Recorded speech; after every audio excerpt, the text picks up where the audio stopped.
So just so you know, I'm gonna register for you guys tomorrow. Well, you guys being down in the, or not tomorrow, Friday. I'm gonna register ditv.me.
Searching for a strong hand, take the reins and don't let go, but don't put your faith in me, 'cause I'm no hero, at least not tonight.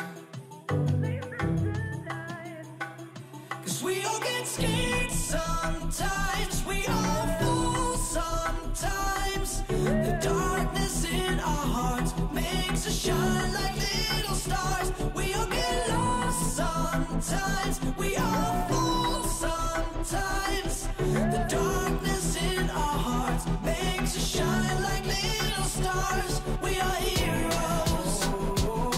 We are heroes. Heroes.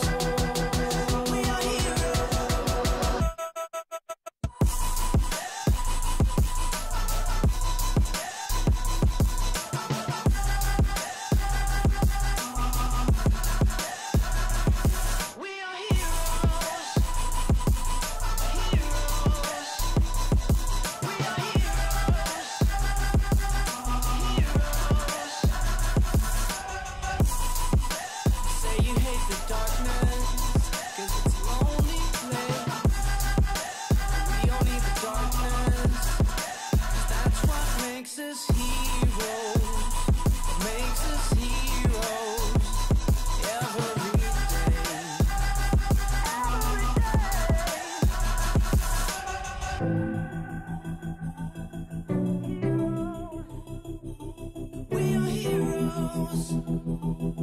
Heroes. We are heroes.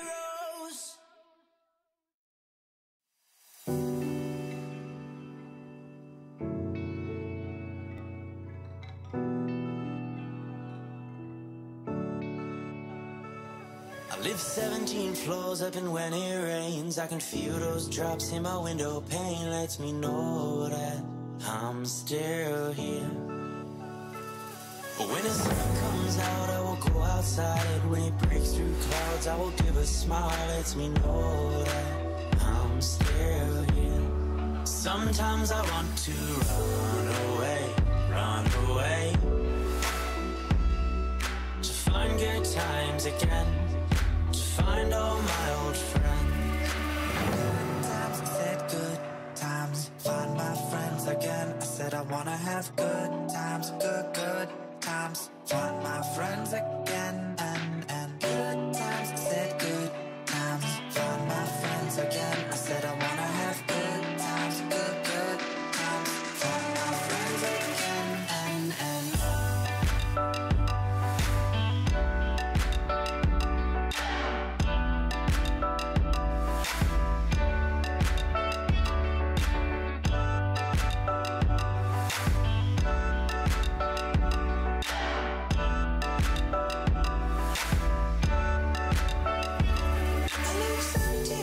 up, and when I cry I can see this city through my watered eyes. Lets me know that I'm still here. When my eyes clear up, I will go outside. I'll imagine you're still by my side. Lets me know that I'm still here. Sometimes I want to run away, find good times again, to find all my old friends. Run away, to the nearest place where I'll find all my old friends. Good times, I said good times, find my friends again. I said I wanna have good times, good times, find my friends again, and good times, I said good times, find my friends again. I said I wanna have good times, good times, find my friends again, and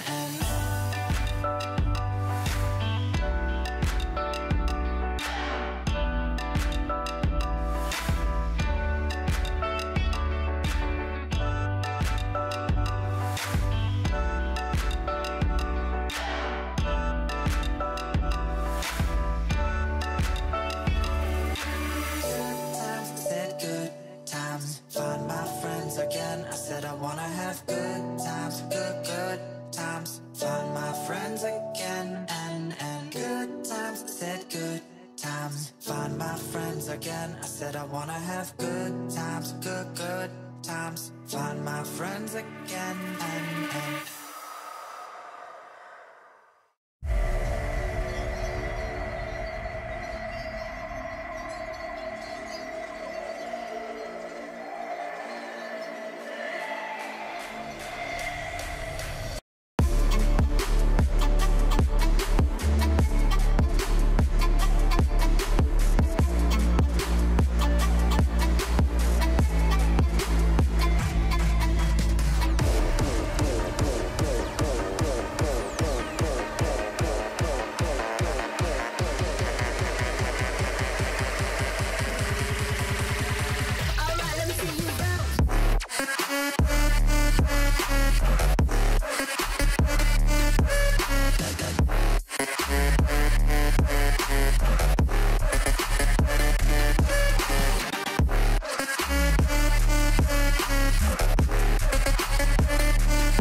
A real clockwork soldier.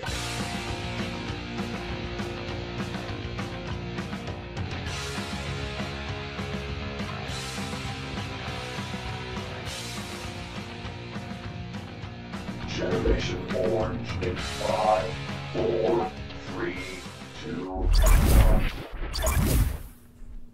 All right, we're good to go. How are you doing, everybody? My name is Edson Ochoa, and I am accompanied by my co-host, Sean Ringrose. Sean, how are you doing? Take it away.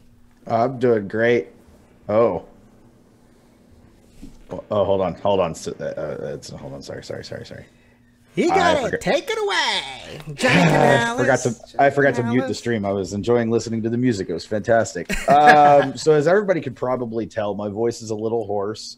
Last night was fantastic. We'll talk about that.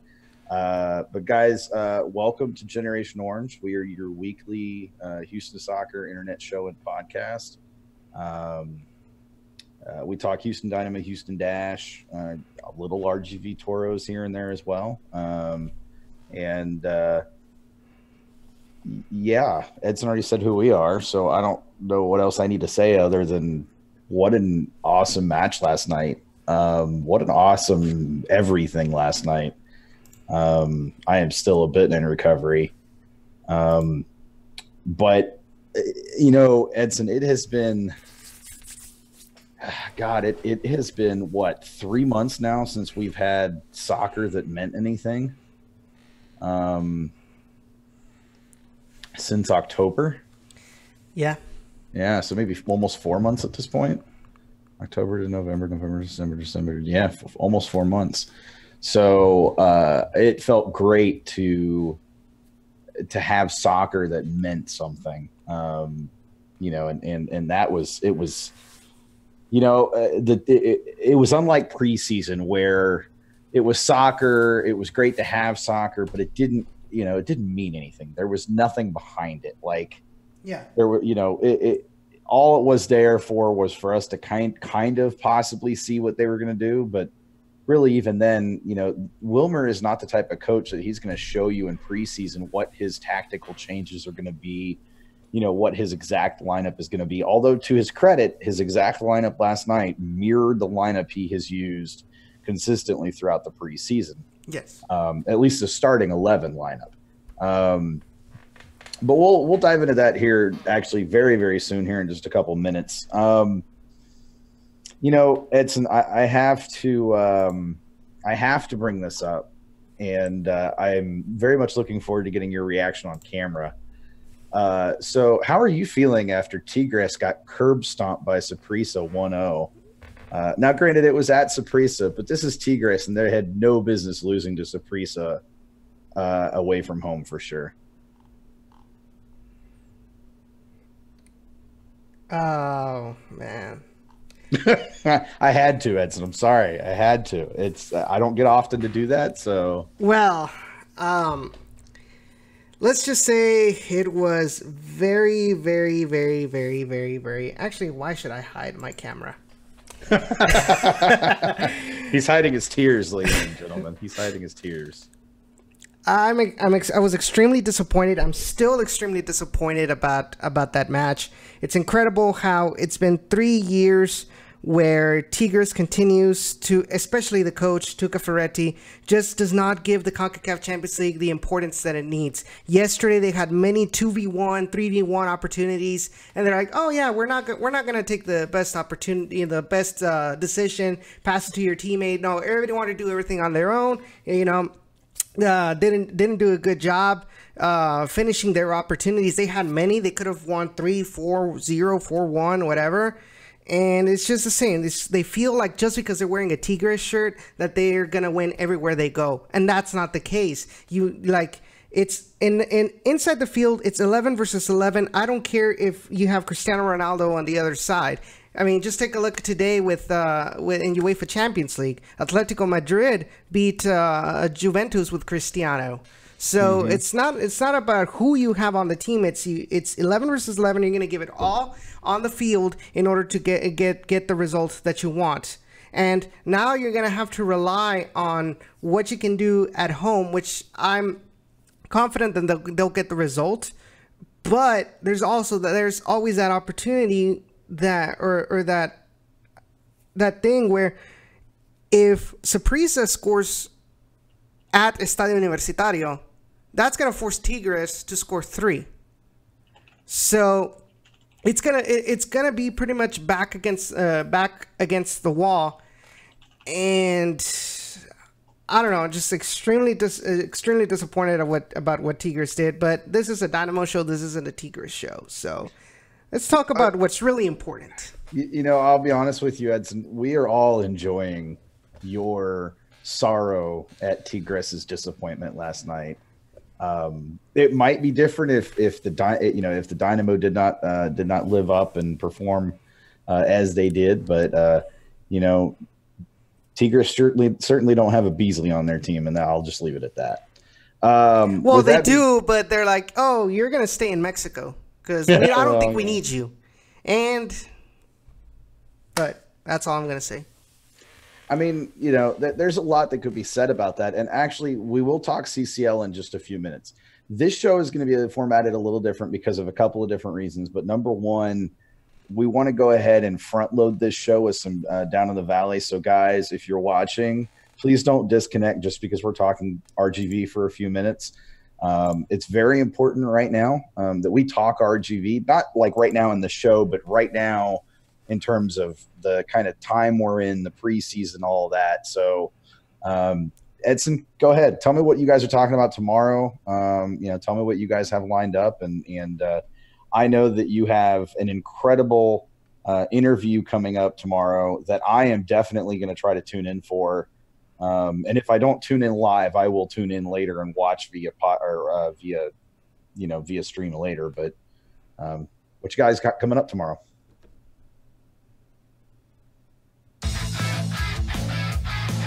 Edson.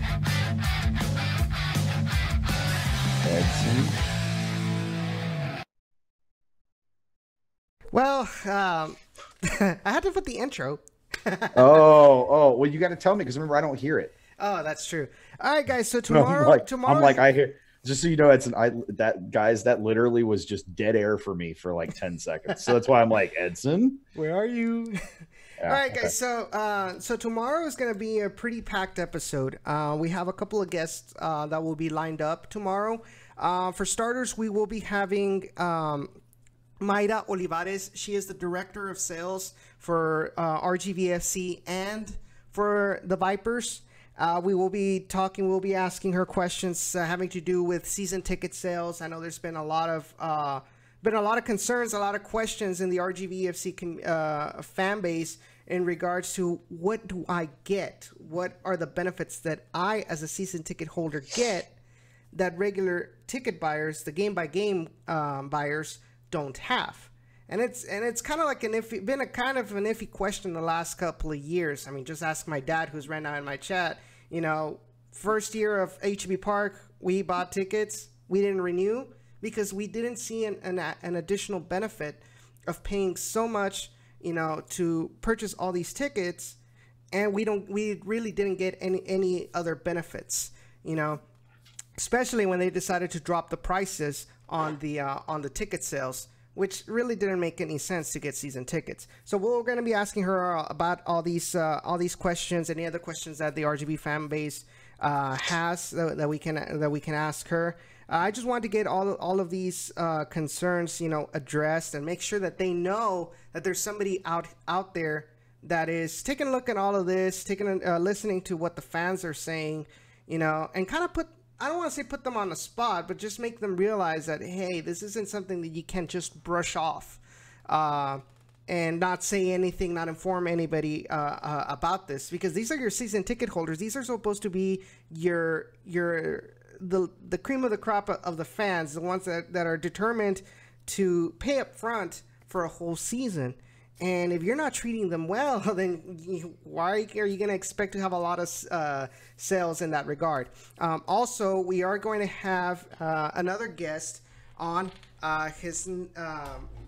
We will be talking about Austin Bold, because that is going to be our RGVFC's rival for this Saturday's preseason match at HB Park. And he works as a radio show host for the throw-in radio show in Austin, Texas. He covers the Bold. He covers Austin FC, and his name is Kit McConico. I needed to say it right. So he's going to be on throughout the end of the show. We're going to be talking, like I said, Austin Bold. Know more about this team. Who have they gotten? What are they expecting for this season? and that way the RGB fans know what to expect a little when they go see the match this Saturday. Sure, and I'm interested in that one, but I'm most interested in hearing from the director of sales for RGV, because I think a lot of what she's going to have to talk about is going to be applicable to the Dynamo as well, just in terms of there's a lot of similarities there in terms of fans feeling like they don't get the most bang for their buck when it comes to being season ticket holders versus those fans that buy individual tickets or buy mini plan packages and then end up getting what they feel is a bigger value for their money or more value for their money. So I'm going to be interested in hearing what she has to say about that. Yes. For sure. And you know, that can't be all you guys are talking about. It's just those two things, right? Surely you guys have more lined up than that. We're also going to be talking about what we know about this past Saturday's match against Houston Baptist University, and a couple other topics that might come up during the show. So be sure to watch tomorrow 7 p.m. Right here on Down in the Valley's YouTube channel. And it'll be fun. Like I said, we're trying to add different things to get people to know more about this team as much as they can, because as we all know, things aren't really very transparent when it comes to pretty much the whole Dynamo organization as a whole, whether it's the Toros, whether it's Dynamo, and the academy, until now that we have Paul Holliker. It's become a little bit more transparent. So I feel like it might be a little trickle down effect that we might start seeing it get better with RGV and then hopefully with the Dynamo. You should make sure to ask her as well if she's had a chance to speak to Jay, because I know that he had said that he had spoken with someone that had requested he come down actually down there to help them with ticket sales down there and training up some of their new staff. Yes. And I know you were showing some excitement around that idea, and I think that's awesome. But that's also, you know, again, I've said before, it's very important to remember that this partnership is not just about player development. Like, that's the primary focus, but there's more to it than that. It's also about opportunities like that where RGV can benefit from the experience the Dynamo front office and organization have with their employees and their staff and their members and things like that. You know, it doesn't have to be just the technical side, but they can also benefit from the business side. And you look at like a San Antonio FC, and the reason I continue to bring them up is because I think that's right now, until Austin Bold come in, they're the best kind of comparison to RGV. And San Antonio doesn't have that luxury of having being able to reach out to their sister MLS organization. New York City FC are not sending down ticket reps or not ticket reps, but youth sales managers coming down to help out or train up new staff or anything like that. So, you know, it's a benefit that RGV have. And I hope that fans take a step back and think about that type of benefit, that type of added bonus that they get by having that connection with the Dynamo, because I understand the frustrations from a player personnel side, from a decision-making side, those types of things. But there's more to it than just personnel decisions. That does drive a lot of how things operate, but that's not the only benefit and not the only bonus. Yeah, definitely. Oh, so yeah, that's pretty much it in regards to the sneak peek about RGVFC and Down in the Valley. So be sure tomorrow 7 p.m. Be sure to tune in if you guys have the opportunity to do so. Be sure to show some love for the Toros, because you never know, they might be future Dynamo stars there. Absolutely. Just ask Menotas. I mean, you're not wrong. You're not wrong. Just ask Memo. Yes. On that note, we're going to go ahead and take a break. When we come back from break, we're going to talk CCL, because I know that's on everybody's mind. So we're going to talk CCL. We got a lot of CCL to talk about, actually. And then after that, we have a special guest coming on to talk a couple of things. And you guys will want to stay tuned for that, and then another guest after that. So we got a pretty packed show tonight, guys. So stay tuned because we're gonna talk more and more. Yay! There goes my voice. I don't need my voice. All right, guys, we will be right back.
Ignition.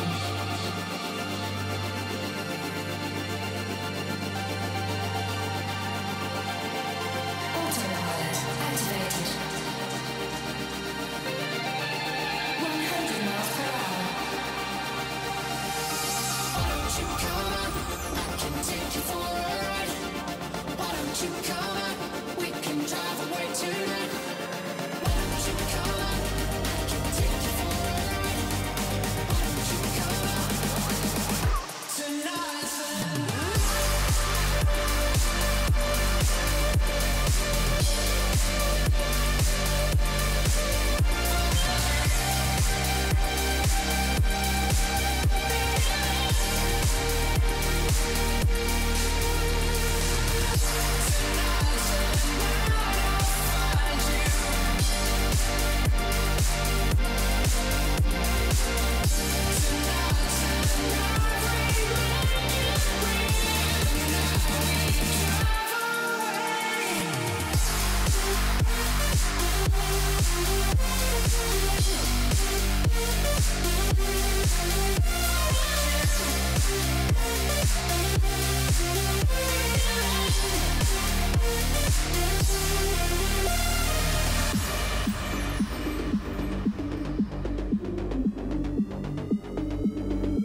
All right, guys, we're back for this next segment of Generation Orange, where we talk a lot more about what you guys want to hear, and that is CONCACAF Champions League.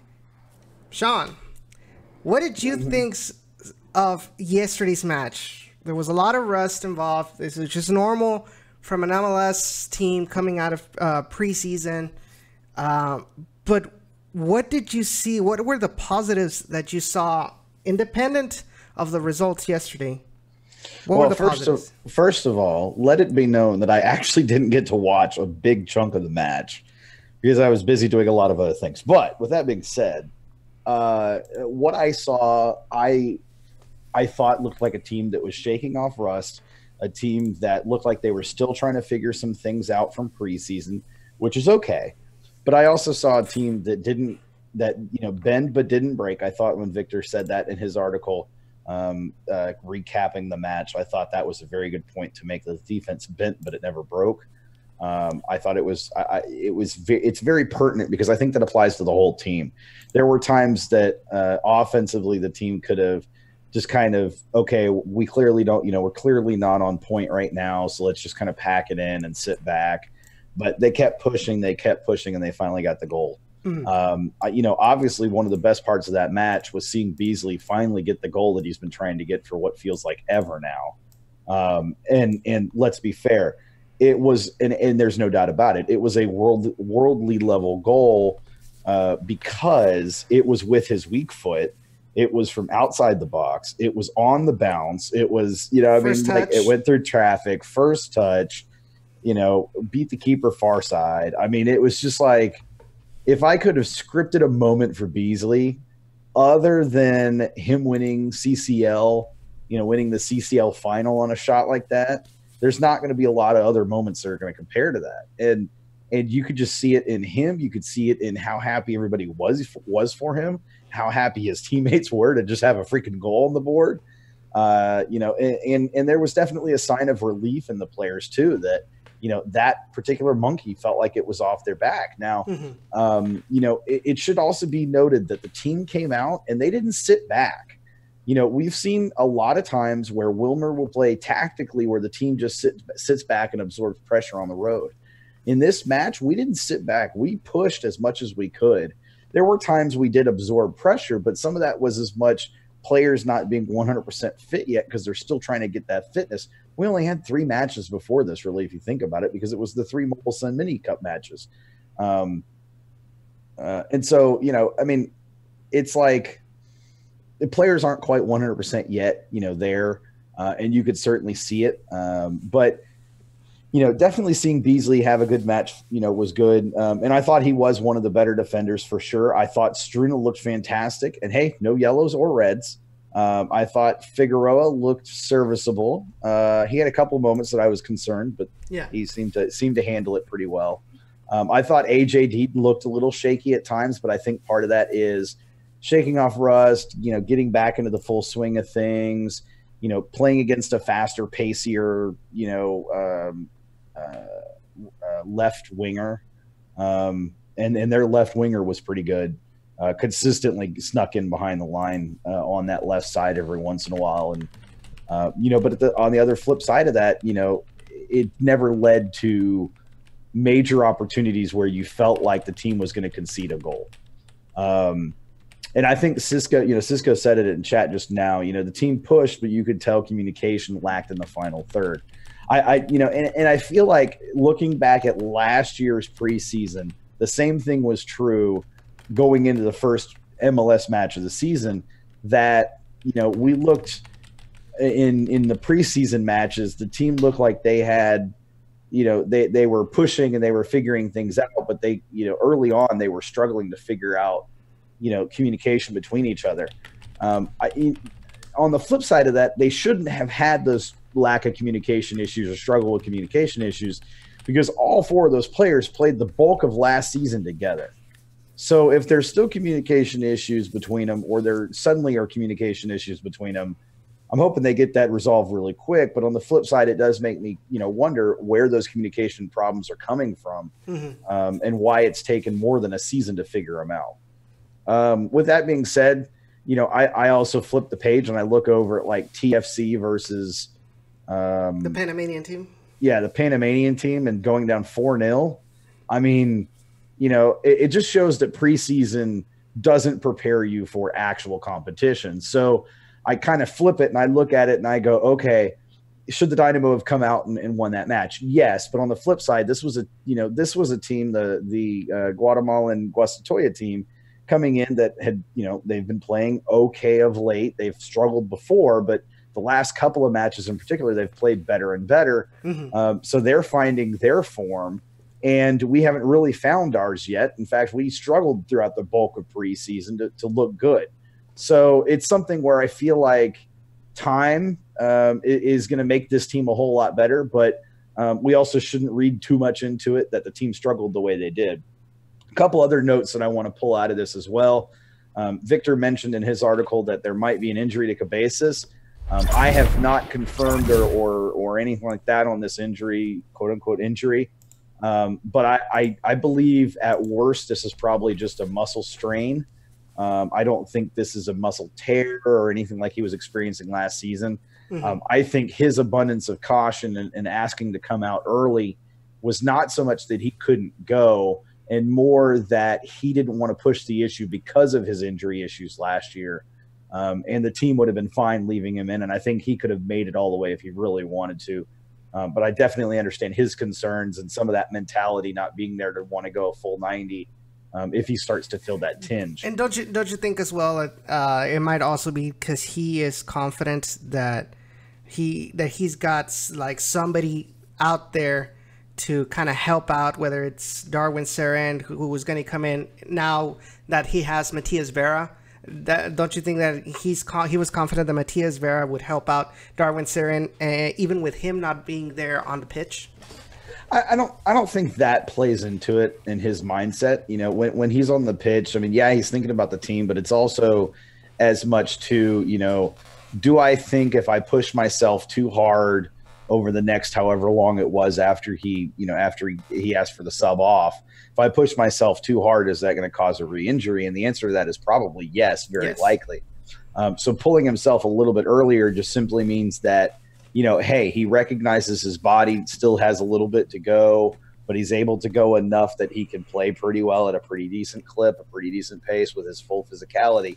Now, on the flip side of that, we'll have to see, come Tuesday, do we see him in the starting lineup or do we see him on the bench? And that sort of thing. So there's definitely questions, to say the least, about, how they approach next week's match.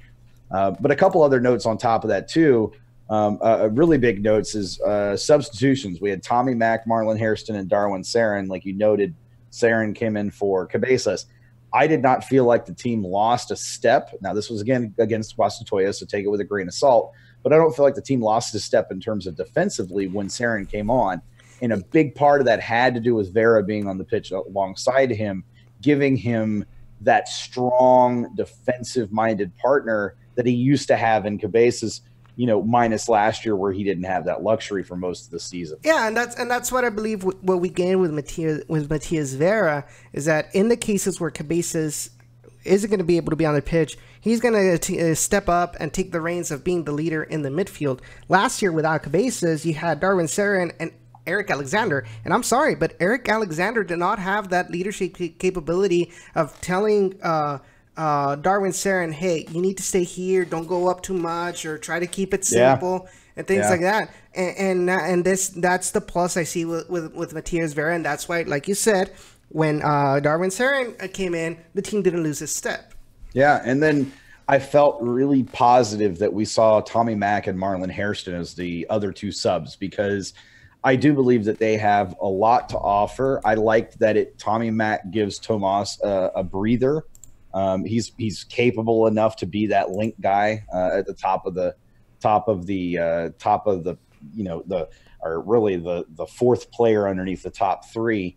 And then I really like Marlon Hairston just out wide or wherever they end up playing, because he's just such a fantastic player with pace to burn. He's fantastic as a winger. He showed it in preseason with the goal that he scored.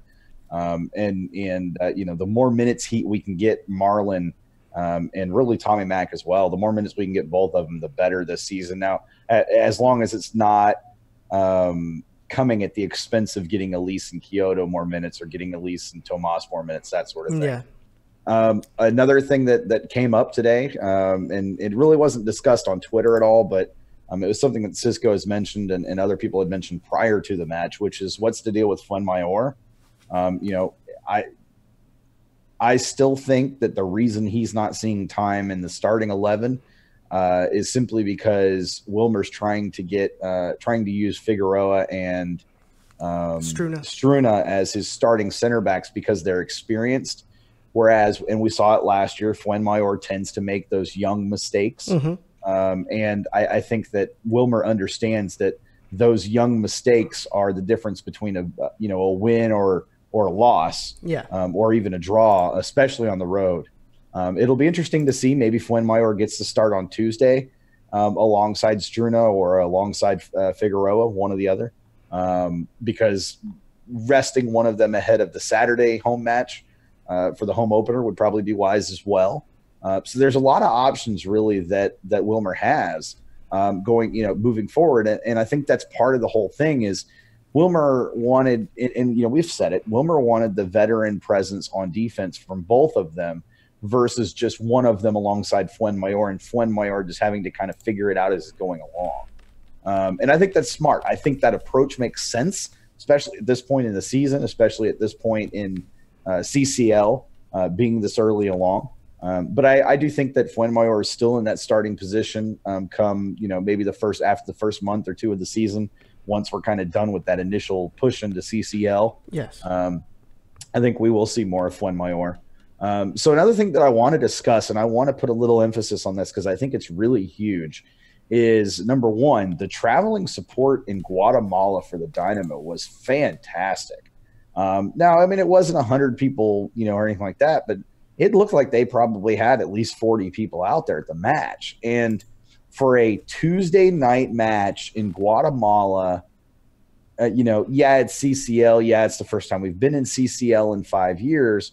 But for it to be in Guatemala on a weekday or a weeknight, I mean, to have that many people go out there is it's impressive. It speaks to the team engaging and being entertaining enough that fans are willing to do it. I think if the team had managed to secure the CCL, berth without being entertaining, and done it through a bunch of 1-0 victories and a bunch of draws, that went to penalty kicks, I think the fan support would be different at that point. But to have that strong of fan support and credit to both El Batallon and TA, both had members out there that were there in support as well. So the supporters groups, they showed out strong for that. And all the other traveling away support as well was just fantastic. Guys like Webb and more that were able to make it out there. Also, we really have to talk about last night at Pitch 25.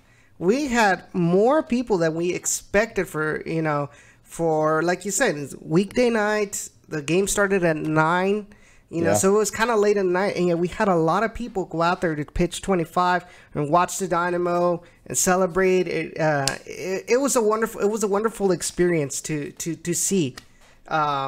It's interesting to me, right? Because one of the gripes that I've heard consistently, and I think it's become an excuse almost at this point, and I've been guilty of using it. When there's an Open Cup match or a weekday MLS match, and it's a home match, the statement that we tend to have, when other teams, disparage our home support for those weekday matches is, it's a weekday match. Nobody's going to come out for a weekday match. But, there were 40 plus people. Now, granted, that's not a stadium. That's not that's by no means indicative of what fan support at home should be. But to have 40 plus people show up on a weeknight, at 9 o'clock at night, I think it speaks to kind of the same thing as the away traveling support spoke to, which is that there's there's a renewed kind of engagement in the fan base in the front office. And I do want to talk about that later too, where, I feel like the changes that were made this offseason in the front office have sent the message to the fan base, especially those that have stuck around, that, hey, we understand your frustrations, and we believe that there are some things that we can do, and we're going to make those changes, and we're going to try to move forward. Yes. But I just last night at Pitch 25, the one thing I took away from it more than anything was that it felt like family. Like, it felt like everybody had a good time. Everybody was talking with everybody. Everybody was having a good time. Everybody was getting along. It was everything that I hope a watch party can be.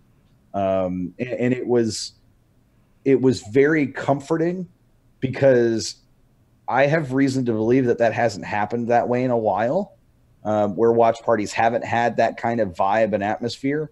And so I'm hopeful. It gives me hope moving forward that all these frustrations that fans have had, especially those that have been frustrated for so long, that because the front office are starting to deal with some of those frustrations, because they're being more, they're talking more about them, they're not shying away from them, on social media and otherwise, I do feel like they're making a difference, and it is making a difference. And I feel like we're getting to the point where very soon we're going to start to pull away from that circle of suck and pull out of that circle of suck. And I think we might even be at that point. I think last night was very much that moment where, and I think this is important. I got to say this. I really wish I had said this earlier, but it's important to remember that support was there on 1 day notice. And really, I don't even think it was a full 24-hour notice. I don't remember when the post went up elsewhere, but it was less than 24 hours notice, or right at 24 hours notice. So, it wasn't a heavy social media push from Texan Army to get people out there. And yet they still managed to pull in 40 plus people coming to the watch party. I mean, it speaks to that there are fans out there right now that want to connect and want to engage. And that's what the Dynamo need right now. That's what the supporters groups need right now, are those types of fans that want to connect and want to engage, because those are the types of fans that are going to be willing to put in the work and the effort to help continue to grow. 40 plus is great, but if you stop at 40 plus, you're not actually growing. You're just kind of staying for where you are. You got to get more than 40 plus. Yes. And yeah, Cisco makes a really good point too. Credit to Pitch 25 for their hospitality. There had only been that one room to start with, and then because so many people showed up and packed that room, as soon as the other glass room in the front was emptied out, we were able to get them to open that up. And now, instead of just one room, it was two almost fully packed rooms. And it was fantastic. And, and I credit to TA too, because they thought ahead at least enough to make sure that they left the doors open for those glass rooms, because in Pitch 25, when you close those glass room doors and seal it in, that sound, just the talking sound between everybody, it just reverberates and creates an echo chamber. So credit to them for thinking to leave those open so that noise can escape and allow the game to kind of flow over everything else. It was a very, very good atmosphere, and it was a very good watch party. And I just came out. I was very excited to have it. The pictures are everywhere. If you guys have not seen those pictures, you guys need to see them. They're fantastic. Just credit to TA, credit to everybody who came out. It was fantastic.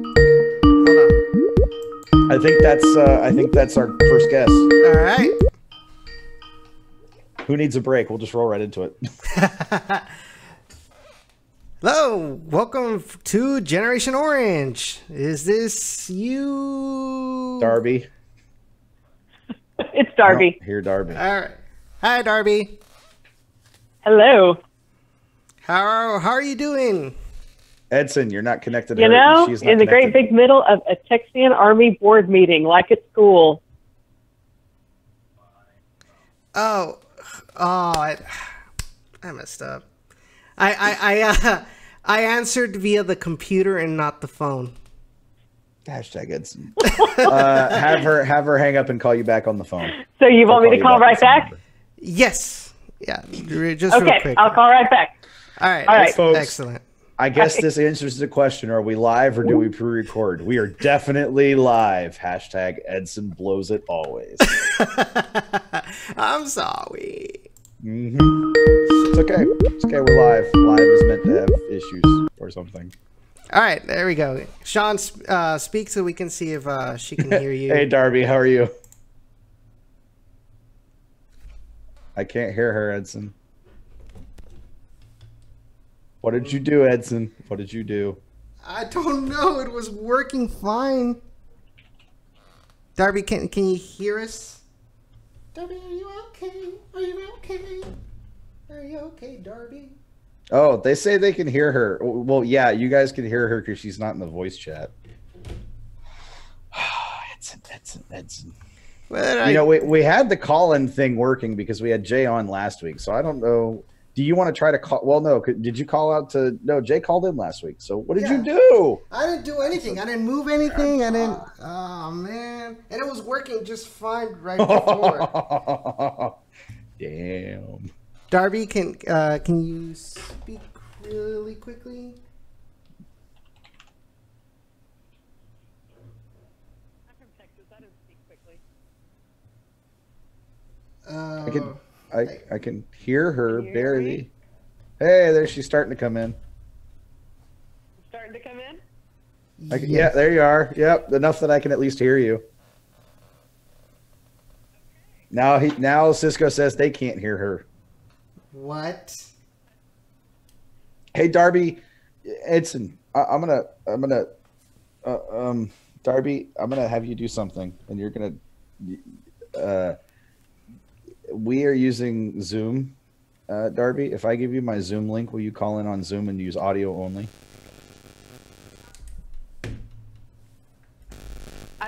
I could probably try to do that. Okay, let's do that. Edson, hang up. Okay. This will be far easier. Bye. I think I can hear her now. Can you all? All right, let's go through there. Edson.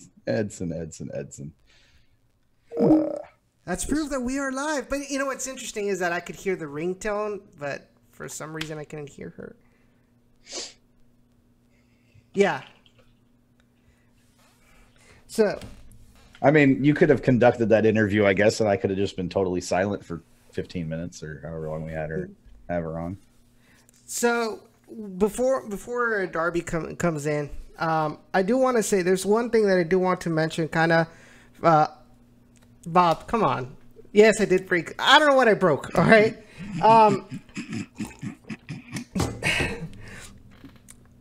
So basically, what I do want to say is like, so we're starting to get some sort of unity, right, in between the casual fans and in between, each individual supporter group with TA in this case. I'm assuming that El Batallon formed some sort of clique within their own organization.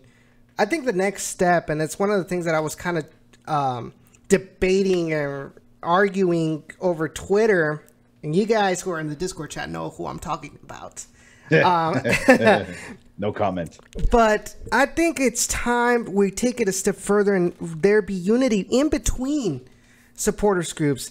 I'm tired of seeing El Batallon saying, pushing to the side Texan Army because they're not what they're used to or whatever. Like, you need to understand that I don't care if you are a person that loves to go to the away games, are there for the supporter groups, okay, that's fine. I applaud you for that. That's it. But you are not more of a Dynamo fan, or actually, let me rephrase that. You have no right to minimize anybody else's who is a Dynamo fan who shows their love for this team.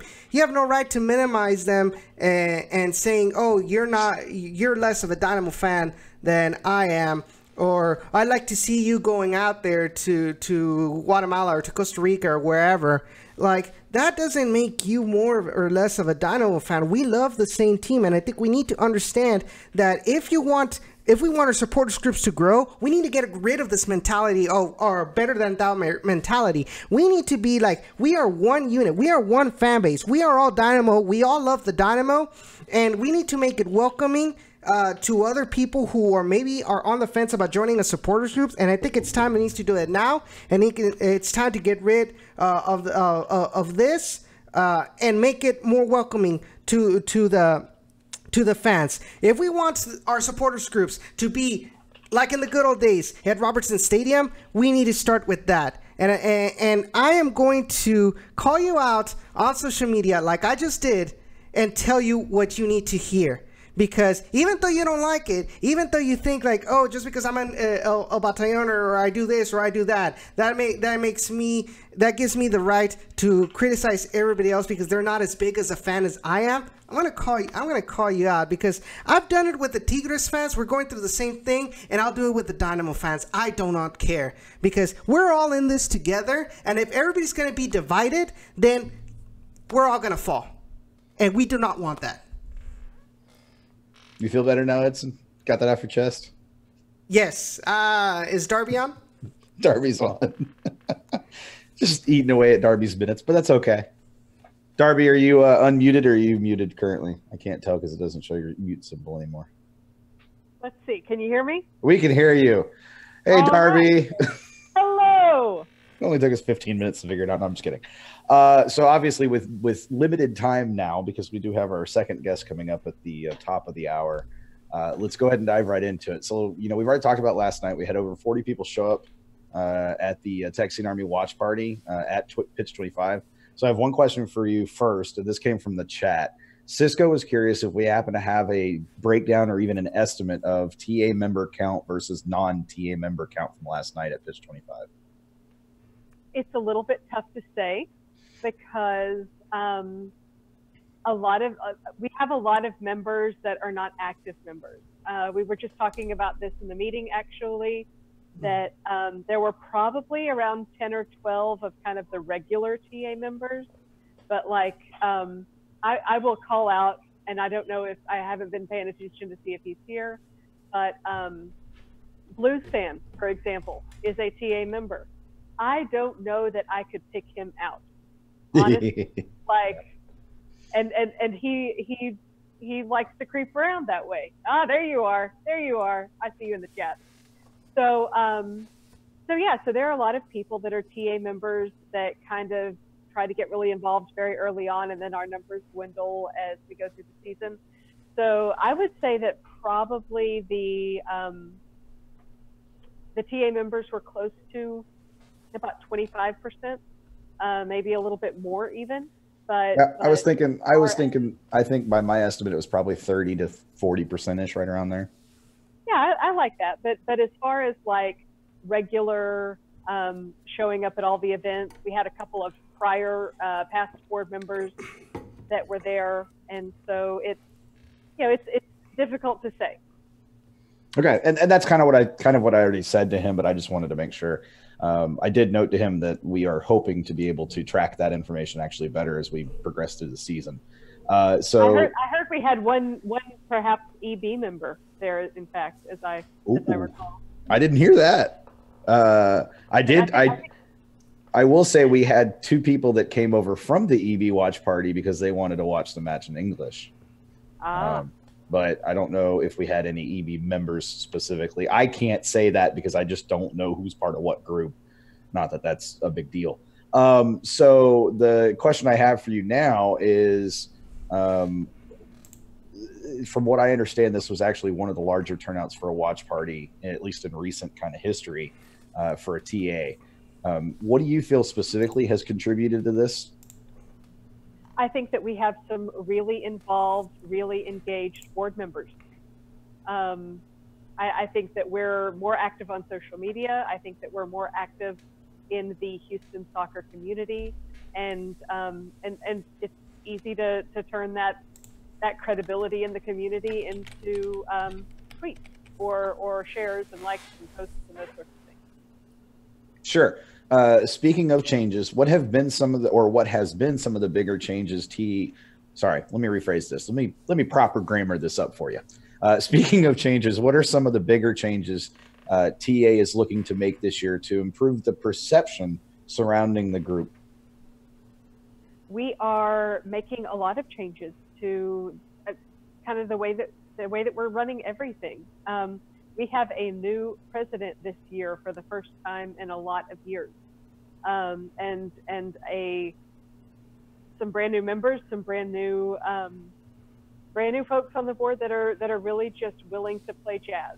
And we're looking at new member perks, we're looking for volunteer changes, how we treat our volunteers, the goodies that our volunteers can get. We have just a ton of really good new ideas and an absolute willingness among the people that are voting on the board to put those into action. One thing I will say that I noticed today on social media is that the TA specifically, and I believe it was the TA Twitter, it might have been the TA Facebook, happened to thank publicly, not specifically by name, but thank publicly those that came out. I don't recall seeing that in the past as quite so like such a big thing to make sure that happened. And it feels like, at least from my perspective, that will probably pay dividends over the long run. So I wanted to definitely make sure to shout that out. And who knows, maybe that'll help also grab some extra people that are like, hey, I want to be part of that kind of social media buzz and, show up just so I can have my picture on social media from the TA account. Yeah, I mean, 100% shout out to our TA social media person, whomever they may be, who may or may not wish to be named. Oh, I don't care. I don't care if Pat doesn't want to be named. Pat is going to be named. Hey, he wanted a truth bomb. He gets a truth bomb. There's your truth bomb. That's right. That's right. So what else? What is coming to the TA watch party last night? If I'm not a TA member, how do I get involved with TA? I know that there were a couple of people, actually quite, when we already said it, but I think there was probably a good 50 to 60% that weren't TA members. How do they get involved? How do they become a member? What does it take to be a member? What does being a member mean? Those kinds of things. I'm curious. What are your thoughts on those? So the logistical side is super easy. Texian, TEXIAN, army.com/join is the quickest and easiest way to put your information in and join up with us. As far as being a member, it means a lot of different things, I think, to a lot of different people. And that's one of the culture shifts that I'm looking forward to working on this year and in subsequent years is, I know when me and my family joined Texian Army, we went to the website, we read the About section, and were inspired by the words and the kind of the vision and mission of the club, and wanted to join because they sounded like a passionate group of folks. Once we got there, we realized that some of the people that might be there may be just passionate about the free beer. And what I am wanting to do is to really push to all members, old members, new members, that being a part of the Texian Army is 100% about supporting the team. The beer is a perk, but standing, singing, supporting, and showing the team every bit of love that we have. Very, very cool. Sorry, chat is funny right now.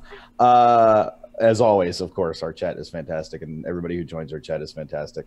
Well, Darby, sorry, we actually do need to let you go. We have to cut your conversation down to like 5 minutes, but that's okay. It was good conversation. It was great conversation.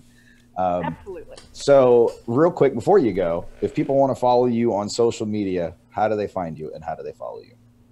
You can find me on Twitter at Sunshine, which is spelled very oddly. It is SONCHYENNE.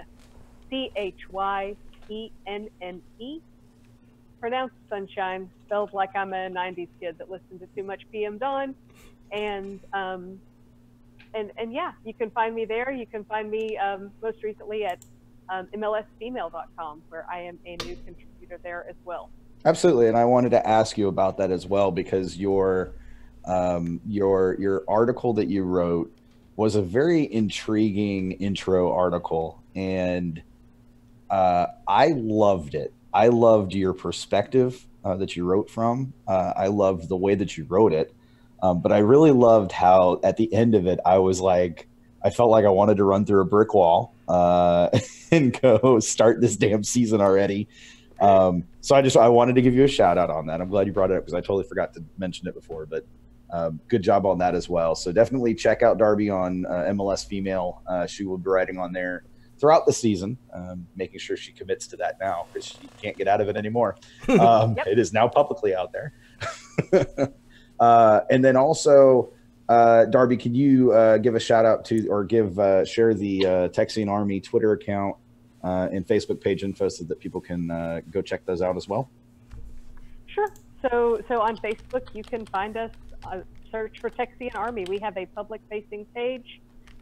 We post our events there and are getting better at posting some other things. We do have a members page, a members-only page. So if you do go sign up, we can definitely get you into that, and that's where all the real stuff happens. And then same thing at Texian Army on Twitter. Say hello to our awesome social media dude there. AKA Pat. Well, again, Darby, thank you very much for coming on. We do appreciate it. We'll get you on again later on this season. And we look forward to some updates from TA and the watch parties. And here's to a 2019 of improvement across the board. Awesome. Thank you so much. Later, Darby. Bye. There she goes. All right. So we have a few minutes before our next guest is going to come on. I'm gonna fix it. I promise. Well, hold on. Here's the thing. I just realized I mistimed this very badly. Oh, no. We don't need a 10-minute break in here. So we have a couple minutes left, Edson. So if you would like to talk about what Darby just talked about, that'd be great. we have 3 minutes until we need to move on to the break. That was my bad. That was my fault. Hashtag blame Sean. Yeah. Go ahead, blame me for this one. I mean, at least they could hear Darby when I was talking. So Oh my God. All right. So yeah, be sure to go and check out Texian Army and their social media, Facebook. Go for it. Go and search it. Sure to like their Facebook page. You get all the news from them, the events that's going to happen. Especially, I'm assuming that there's going to be a lot of away watch parties during CCL. So be sure to go like their page so you can be in touch with every event that they're going to be pretty much creating. Follow them on Twitter at Texian Army as well. And be sure Cisco wants you to describe your experience, Edson, last night. All right. So it was. I loved it. Everybody was. No. Starting from the moment you walked in the door. No. Don't make me. Don't make me. She started walking back to the room. Okay. Don't spoil it. Don't spoil it. So I go into pitch 25 and I see Sean. I see a couple other people out there. I start saying hi to them. And they have the Tigres game up on the screens. Cisco was right there next to me. Darby starts coming in, and we go and say hi to Darby. Then all of a sudden, I just feel a touch on my shoulder, and it's Sean. He's like, "Hey, by the way, Saprissa scored." And I go look over there, and I see that it is true that he wasn't pulling my leg, and I was like I was just fuming out there, and you could just he literally stood there for 30 seconds with his mouth open, just staring at the screen in disbelief. It was glorious. Yeah, and I could have all day, all through the night. It was just like a joke to everybody just poking fun at me about that. But the actual atmosphere there was like I said, it was pretty welcoming. Everybody talked with each other. Didn't matter if they knew them before or if they didn't. Met a lot of people there in person for the first time as well. Everybody's just out there, cheering for the Dynamo. They're watching the game. It was pretty fun. And if there's going to be another one in the future, I highly urge you to go out there at pitch 25 to go watch the matches. It's pretty fun. And while you're out there, you can talk to any of the leaders of Texian Army. Get more information about what it takes to be a part of Texian Army supporters groups with their responsibilities, and there you can make your decision if you guys want to make the commitment to join with Texian Army. They'll point you out to their website, texianarmy.com/join, and I can assure you, like, it's fun and you're gonna enjoy it. I highly recommend it. Also, I'll add to that too that it's important to remember too that the Texian Army watch parties aren't just for Texian Army members. That everybody's invited, everybody's welcome to come on out and hang out and have a good time. So definitely keep that in mind, guys. Even if you're not a Dynamo, like if you there was people out there that were not wearing Dynamo shirts, but they were wearing, like, say, Liverpool, Manchester United stuff. If you're a soccer fan, like, they'll be welcoming to you. And, that really works out well because, hey, maybe they've been on the fence about supporting local, and they start seeing, that the supporters group is welcoming to all soccer fans. They start watching the games, like, actually watching the game with them and seeing how fun the Dynamo play.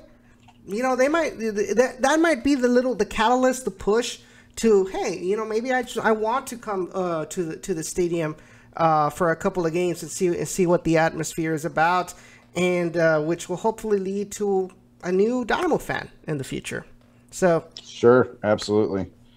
Well, guys, we're going to go ahead and take a break now and try to get our other guest on the phone. We'll see how quickly that happens, but we definitely appreciate it.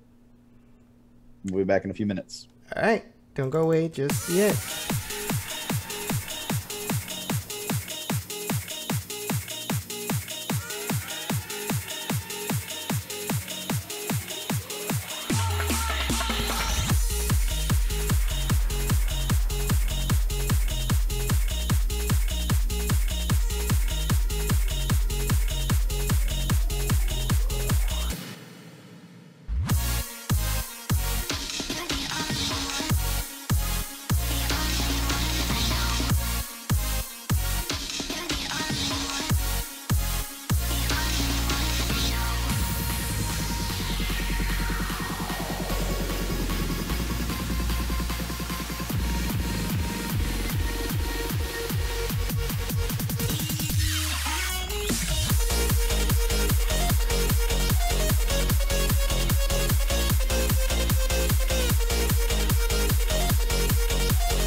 All right, guys, welcome back to the show. We got our next guest on right now. It's somebody who's been on the show before. Sean, are you there? Can you hear me? Can I hear? Yeah, I can hear you. All right, excellent. I was freaking out for a moment. So we have Julio Llerena on, who is a Dynamo senior sales. What is your official title? Senior account executive, sales executive, senior account manager, member engagement. So first of all, welcome on the show yet again, because we have had you on before, if I'm not mistaken. Yeah, we did. I know we did, because I talked about that. Yeah. So welcome back. We appreciate you coming back on. Obviously, with the season fast approaching, CCL first match of the quote unquote season already having taken place. Now's the time for anybody who's straggling to get their season tickets to go ahead and get those. We'll make sure at the end of kind of talking to you that we go ahead and get your information out there so people can call you up and get set up with season tickets if they don't already have them. But I'm going to, and you know, in all transparency to those listening, I have sent Julio these questions in advance. But just be aware, I am not giving Julio any softballs tonight. These are fastballs down the middle, and he's got to catch them or they're going. So first question for you. We've had Jay Adelberg on repeatedly. He's been a frequent guest on our show, and he's mentioned before that he believes that free tickets tend to not lead to increased sales. And if they're not handled properly, can even lead to potential discontent over the lack of free or value packaged items for both season ticket holders and individual game purchasers. Do you agree with that? And if so, why? Or, you know, if you do, then why? Or if you don't, then why not? Yeah, no, for sure. I mean, I just want to say thank you first for having me on board. Like I said, I appreciate what you guys are doing, and I definitely like the support of the local media around here trying to get the Dynamo out there. So first off, thanks for that. But you know, to answer your question,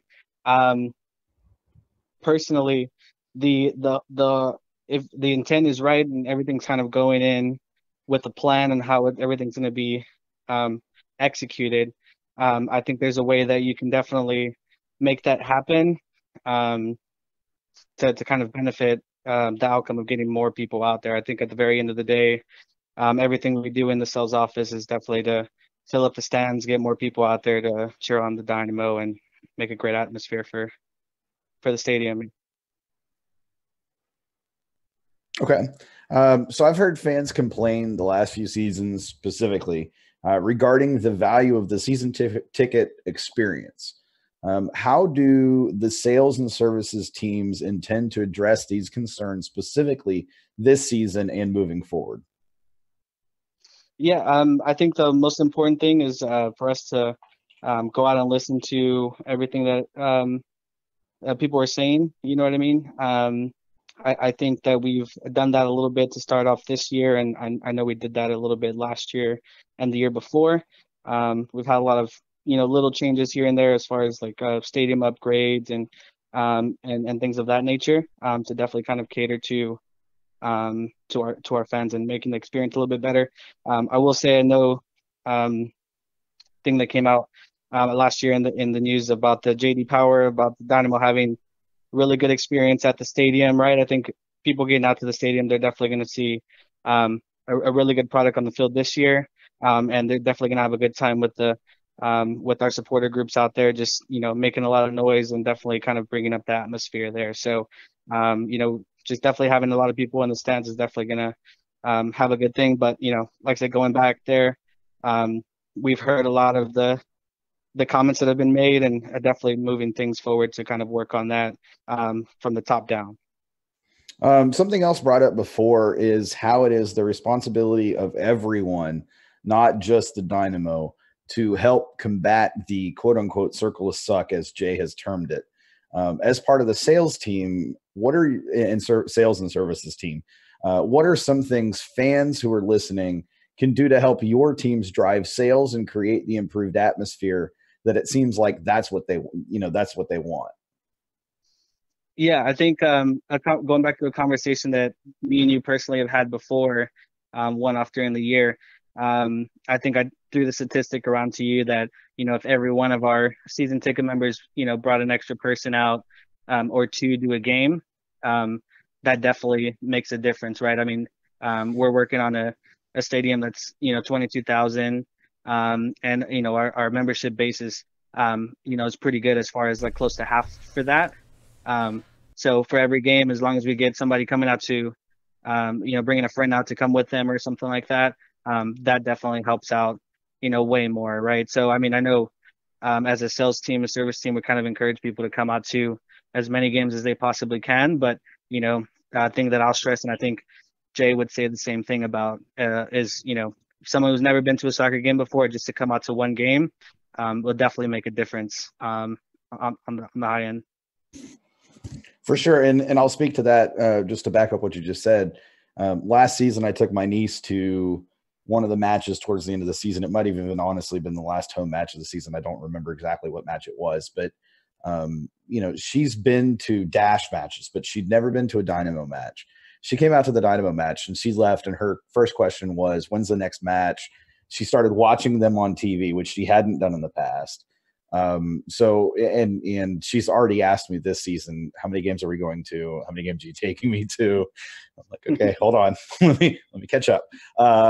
And so, but it speaks to the atmosphere. It speaks to what you're trying to say, which is that when people come out and they haven't experienced it before, the experience is engaging enough as is that they want to come back and they want to absorb that more and more and more. And I think that's really important because it shows that the experience is there. I think those fans that are missing out on the experience, a lot of that is honestly, and I'm going to get so much flack for saying this, but honestly, fans that are missing out on the experience, they're missing out on it because they choose to miss out on it. There is, at this point, the experience is good enough. There are times when the team is struggling that experience is not as great, but the experience in the stadium is one of the best sports experiences I've had. And I've been to every local professional team. I've been to a few outside the city. And I can tell you, it's one of the best sports experiences I've ever had, overall for a single match. So, if you're going to a Dynamo match and you're not having a good time, and there's something specifically that is preventing you from having a good time, other than I had to pay for my tickets and I hate that, or the team is losing, those two things, the sales reps and account reps and service reps, they can't really fix those things. But if there's something in the stadium atmosphere wise, or, if there's a fan near you that is just, throwing out things that, tossing things in terms of verbally that they shouldn't be saying, there are ways to address that. I think, I don't know if they're still doing it, Julio, but I know that we used to have a number that we could text if fans were getting out of hand or needed to be talked to or whatever. Is that number still available for this season, or is that changing this season? Yeah, no, for sure. Just as you mentioned, we do have a in-stadium number, kind of gets to people in security and stuff in case of something happening like that. I don't know the number off the top of my head, and I'm sorry for that, but I'll definitely get that to you guys so you can spread that around too. I know you guys do play-by-play and stuff, Sure. on that end. But yeah, I mean, like you said, it's definitely a great experience. But then, if there's an issue of whatever sort, right, that's my area. That's that's where I try to help out as much as I can. But we don't know unless we hear it, right? So if you see something, definitely say something. And we're going to do our best to try to, fix the situation.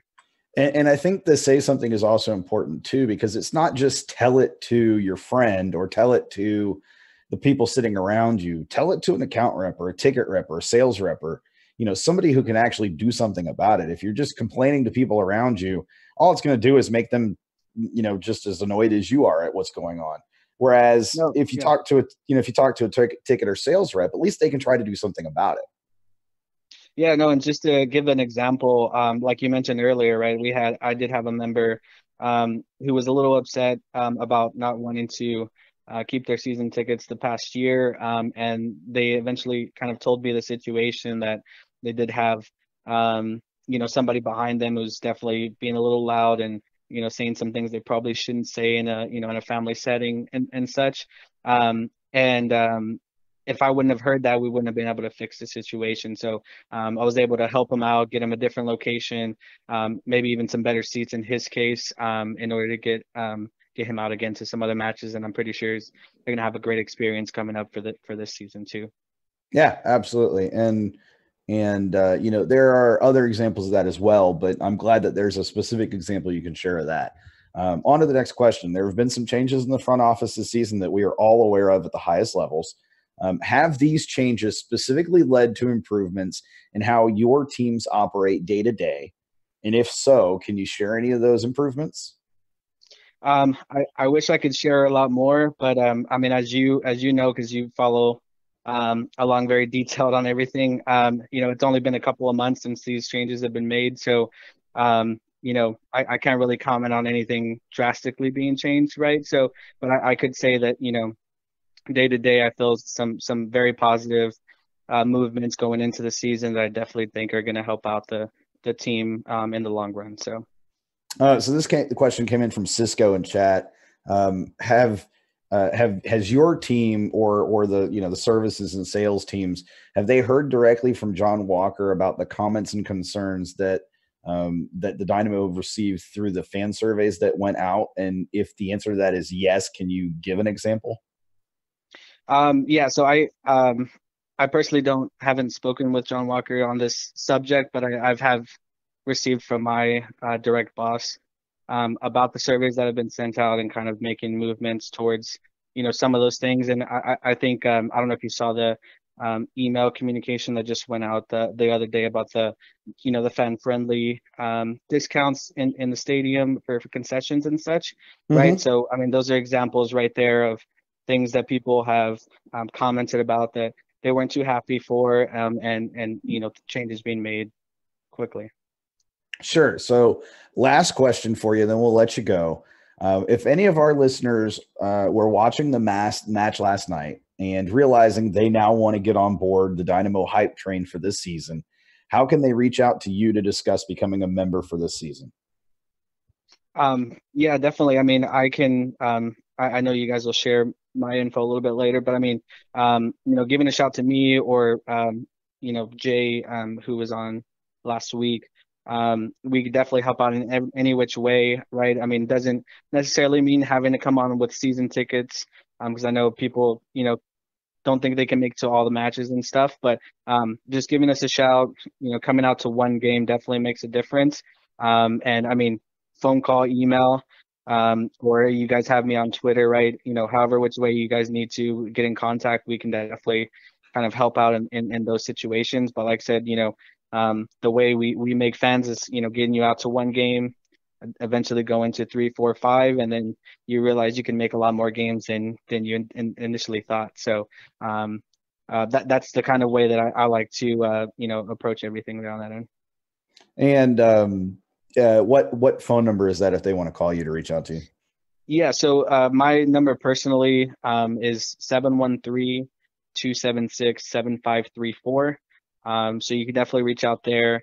Or if you call our general line, we definitely have a lot of representatives that can help, and which is that same number, except the last 2 digits are 00. Awesome.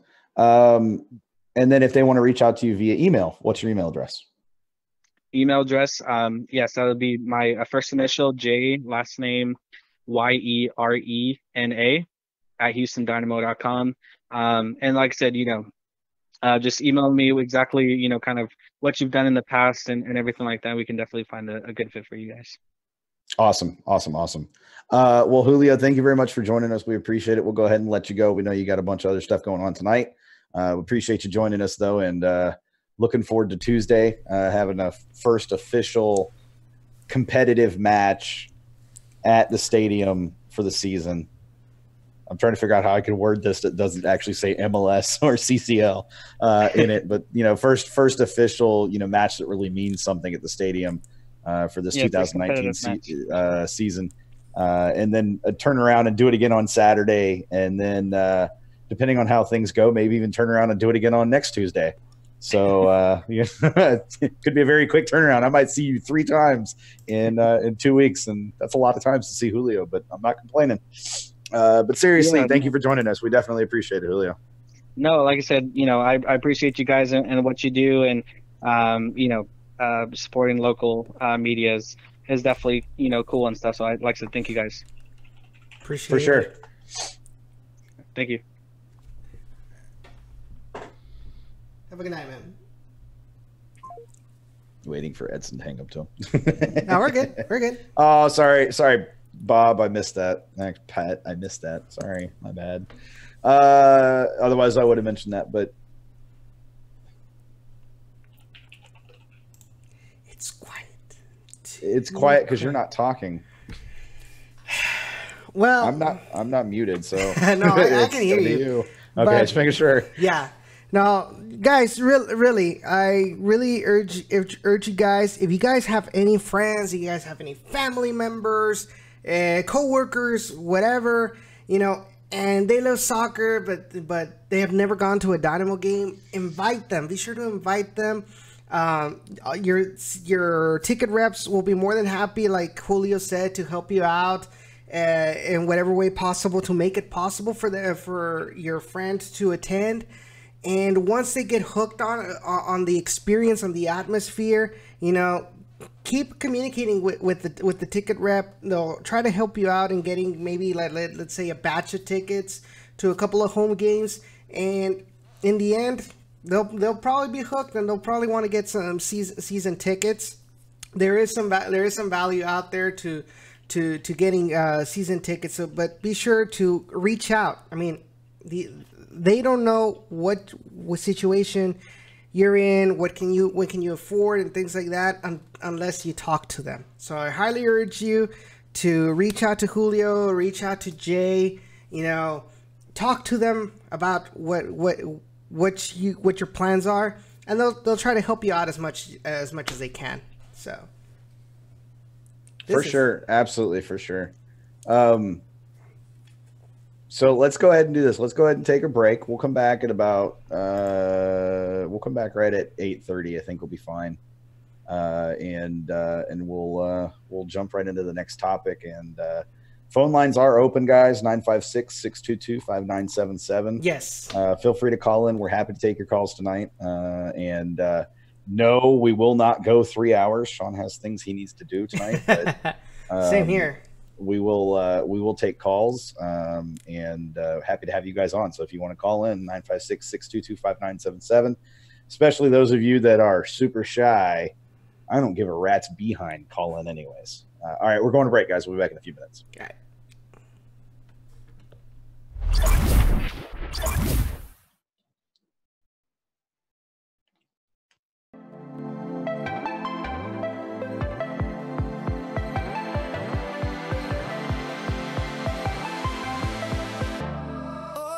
Reaching out, and my heart is with you.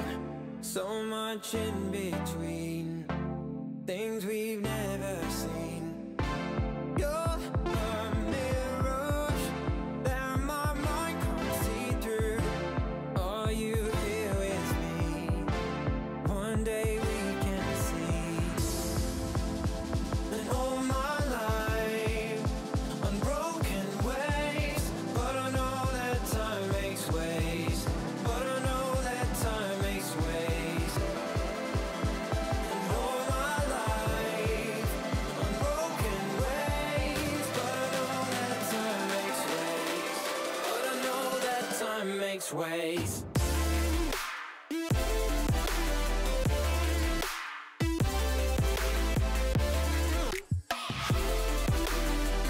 Yeah, I know that time makes ways.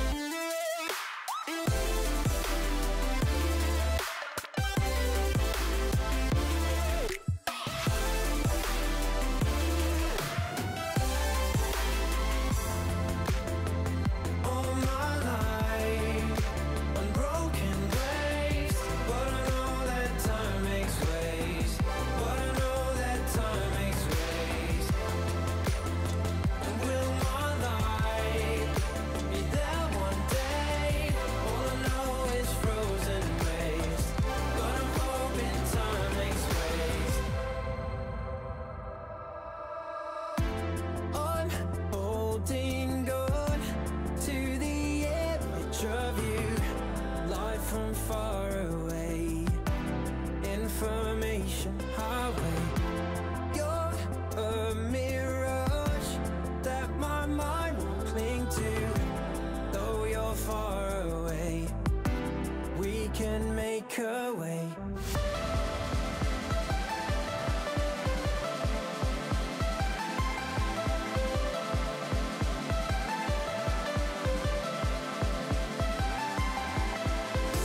ways.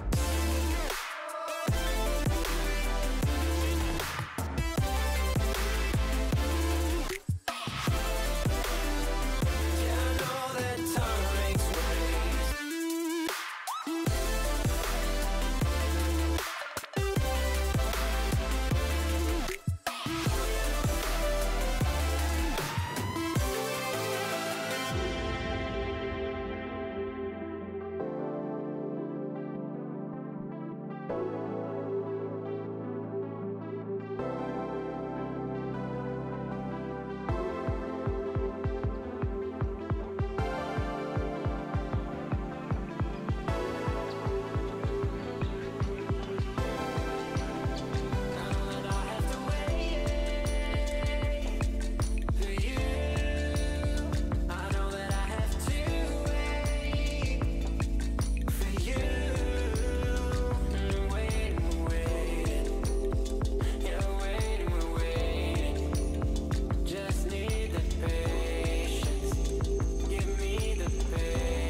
All right, guys, welcome back to Jet and Orange. My name is Edson Ochoa, and also we have Sean Ringrose. We are your co-hosts for this, your very favorite and number one internet show podcast for Houston Dynamo, Houston Dash, and a little bit of RGVFC.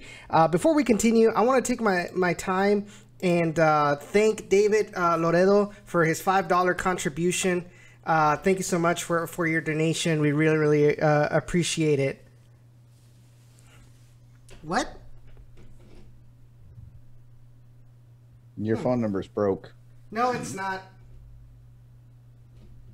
Try because we were in. No, guys, the phone number is working. So be sure to dial 956-622-5977 if you guys want to give your hot takes. Sean, what do you got for this segment? No, I'm just kidding. So, we talked a little bit about this. We hinted at this a little bit with Julio on the line. We talked about the impact of the changes from the changes to the front office at the highest levels and what that really means. And Julio said, you can see some of those changes that have already taken place, and that's true. And I think that the full impact of those changes are still yet to kind of be seen. I think you got to look at a full year from now, next season, even into the season, to really see those changes fully in light. But it's important to acknowledge those changes when they happen. So I'm just going to run through a list of like 3 things that I've noticed that are things that are different from last season, that if I had to put, from the outside looking in, my perspective, if I had to point at something and say, these are things that John Walker and the people that he's brought in have had an impact on, these are those specific things. The first one is, the open practice that was at the stadium. We haven't had an open practice at the stadium, and the atmosphere was better, in my opinion. It created a more fan-friendly environment, in my opinion. And it felt more like a true, like, professional open practice. Whereas I feel like the other open practices in years past have felt more like I could go watch a college team do the same stuff. So that was really good to see, and I think it was really good to experience that.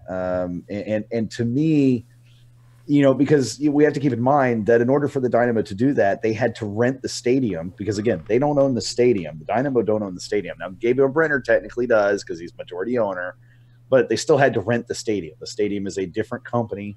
We have somebody calling in. Phone call. Welcome to Generation Orange. Who are we speaking with? It is Pat, a.k.a. Pat! You probably can't hear me, but that's okay. No, he can hear you. Oh, he can hear Sean. What's up, Pat? Dear Lord, how delayed is this YouTube video? Oh, it's super delayed. Mute the YouTube video. Yeah, no, it's super delayed. It gets like 45 seconds delayed. Yeah. If I put ultra low latency, then there won't be no DVR. So, yeah, we got it. There's got to be some sacrifice. Oh, okay. All right. Noted for the future. Sorry, it just got to me on the YouTube video. Let me mute the YouTube here. No worries, Pat. I wanted to call in and also give my experience with working with John Walker and just geek out about this CCL, not just because of the amazing Twitter metrics we're getting. Yes, please do so. But I will say, like, starting with the FO, I'm going to agree with the first bit I heard with Sean before I called in. I love the fact that they went back to the stadium for the practice and all that, because my first year I moved to Houston, that's where they held it. It was actually my second day in Houston, and all of my shit was still in my car. I took everything from Florida, put it in my little car, and parked over in Edu and headed right over to the watch party, or the open practice, and it was awesome. I accidentally got a trash can signed by Brad Davis, all sorts of crazy stuff. So I was jealous I had to miss it this year, and I'm glad they changed that up. Yeah, it definitely made a difference. Like I said, it improved the overall atmosphere for an open practice. It felt more like a professional team, embracing their fans, as opposed to, I feel like, as great as Houston Sports Park is, I just feel like at times it tended to feel like kind of not amateur. I was trying to avoid using that word, but yeah, amateurish a little bit, semi-pro. Like it didn't feel up to the level of the Dynamo organization. And so I was glad to see them make that change.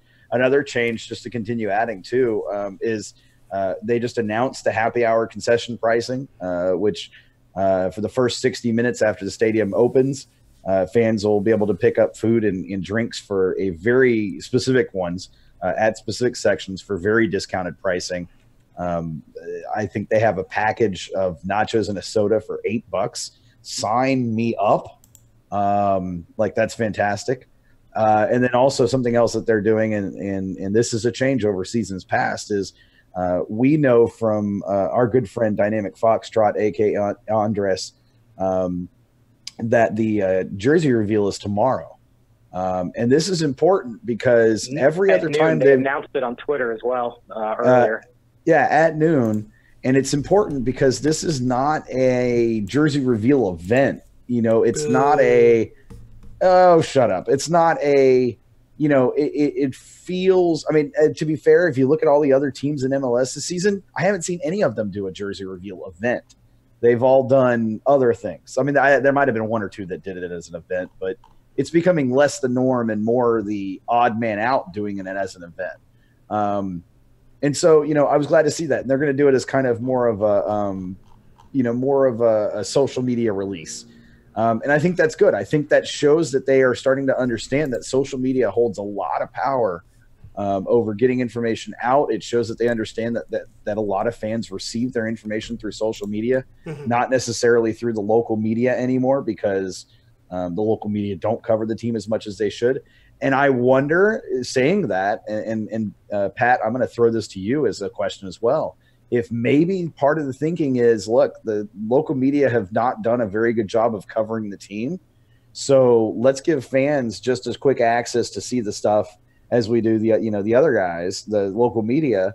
and let fans hype it up instead of waiting for the local media to try to hype it up. So I'm curious about that. But, so that's the third thing I can think of just off the top of my mind that's definitely different over years past. What else do you have, Pat? I will say, I think for these jersey reveals, yeah, the local media isn't covering the Dynamo as much, but also the target demographic who's waiting for these jerseys to come out, they're most likely usually getting their first view from a leak Instagram story from Zlatan than waiting for the local media and the official parties anyways.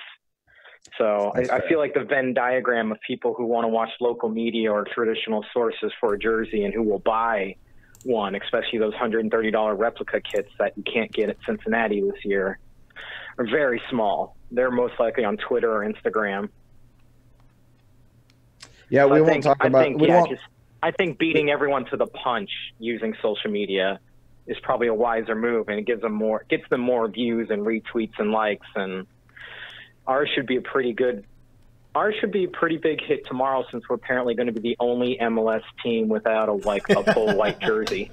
I mean, we're the Dynamo. We always have to do it different, right? Yeah. I'm okay with that because every other team has the same damn jersey this year. Yep, pretty much. You said you had other stuff, Pat. What else you got? I will say, going back to the FO, I like the open practice. I will say John Walker, I've met with him a few times. I'm already head over heels with him. He's just been a delight to work with. And one of the first things we talked about when we first met was the happy hour for the stadium, because I told him I was super impressed by Portland when I went there for an away game, and they offered me happy hour pricing, even in full Dynamo gear. And John Walker took a note of that, and then sure enough, we get that post today. And then Kenny brought it up on the Discord. That also benefits the season ticket holders because the gates open up earlier for season ticket holders, so they can take advantage of the deal longer. For sure, for sure. So we didn't ask this when you first called in, but what relation do you have? How did you get in connection with John Walker? What makes you so special you got to sit and talk to John Walker? Oh, I wasn't special. It was God, it was an invite. It was he invited us and a bunch of supporters for something. I don't remember. Yeah, that's what I'm asking you. What are you? What do you represent? Who do you represent? That's what I'm trying to nudge you towards. Oh, see, well, I'm an IT guy. You got to hit me over the head. I am not a subtle man. Oh, yeah. I hear you. I'm one of the board of directors for the Texian Army, and I'm also the guy running the Twitter account as well. Yeah, he's the one we were giving shout-outs to earlier that couldn't hear because he was at a board meeting. So, pretty funny. You should go back and watch that, by the way, Pat. We gave you significant shout-outs repeatedly for your social media work. So good job on that. Mm-hmm. Aw. Thank you. Over the internet's the only way I can usually communicate with people. I'm very comfortable with that. There's nothing wrong with that. Nothing wrong with that at all. So we asked Darby this question. I'm going to ask you this question as well. What changes? What changes are you expecting out of TA for this year to try to improve the perception surrounding the supporters group? God, as much as possible. And I like Cisco brought up a good point of maybe asking Walker about the fan surveys, because I have a sneaking suspicion the supporters group and what they're doing right and especially what they're doing wrong is going to be featured answers. So I would like to hear what they're telling the FO. We're trying to be more open. Like, the Twitter account was dead for years until I finally got the password. And now I'm just trying to be more talkative and more memes and more GIS, trying to be more welcoming and less clicky. Me and Sam, the president, went to the Independent Supporters Council conference, and we ended up finding out that pretty much all the supporters groups around the nation, except for Portland and Seattle, who make $800 million a year and actually fund 10 college scholarships a year, they all have the same problems. They all have the same worries about attendance and trying to feel less clicky and all that good stuff. And we actually took a ton of suggestions on how to solve those problems that we're going to try and implement this year. But I mean, the biggest thing is just to look less clicky, because everyone's found their comfort and everyone's found their groove, and everyone started to mean girling into different corners. That's something we're acknowledging and we're going to tackle. So stuff like that, and yeah, just being more open and responsive on Twitter and on Facebook, and engaging everyone, asking questions and all that, and then posting memes with Pokemon in it to show that we're still hip and cool, stuff like that. Yeah, hip and cool and Pokemon. Two things when I was young, two things that I would have never expected to be in the same sentence. Ouch. Well, okay, to be fair, when I was young and then Pokemon first came out, it was not cool. It took a little bit for it to become cool. So, Pat, anything else before we let you go? Outside of that, I mean, the CONCACAF Champions League, man, this city is really hyped for it. My thank you post from today just broke all sorts of metrics and records for TA. And that was just a thank you post. It wasn't even like a goal highlight, nothing. It's just been, this city seems really hyped about the CCL. I'm kind of excited about that. So any FO listening at Generation Orange, definitely look into that, because we broke some of our viewing records in the first 20 minutes of that post on a random Wednesday workday. Mm-hmm. Yeah, I have to think, considering the amount of posting they've done around it, especially with Beasley's goal. I mean, they even wrote an article about it, that they're seeing the same metrics, and they're trying to capitalize on that. And I think it's smart. It's good marketing. It's good management. It's good. It's wise. Wise from an organizational standpoint to try to leverage that into positive wherever you can. So for sure. Well, hey, Pat, thanks for joining us. Their social media seems to be run differently in the past few months, because I've noticed a different trend. Like when they decided to do the Honduras memes randomly for like 4 hours a few weeks ago, that was just killer. And I am definitely intrigued. I'm definitely intrigued. I'm going to be pressing a little bit about that with some people in the front office to find out what's provoked that change, because it definitely came out of nowhere. In my opinion, it just seemed like the gloves were off and they were just going full bore, and they were fine with being who they were, and it's been refreshing. It really has. Well, Pat, thanks very much for joining us, man. We definitely appreciate it. We need to let you go so that we can kind of wind down the show, but we definitely appreciate you calling in. All right. Have fun, everyone. Definitely. Thank you. Later, Pat. All right. Okay. Bye. All right. So we're in the last stretch, guys. So as you probably already heard, tomorrow's going to be the jersey reveal night or day. I'm sorry. What are y'all's thoughts on what Andres released during the day about what the jersey's going to look like? I'm going to start with you, Sean. I like it, and I know I am normally not one that's like, oh man, I love a jersey right out of the gate, but I like this one. And yeah, just ask the rainbow one from last season. And I have one, and I wore it last night, so I definitely softened on the V rainbow color flag thing that they had going on. But I like this one, and here's why. Because like Pat said, there's no other MLS team has a colored jersey for their primary kit. And then the other thing is, I know there's a lot of hesitation because of the way the Tigres kit looks. But I think that's because hey, it's true. Okay, that's a wild freaking jersey, bro. It's 90s, okay?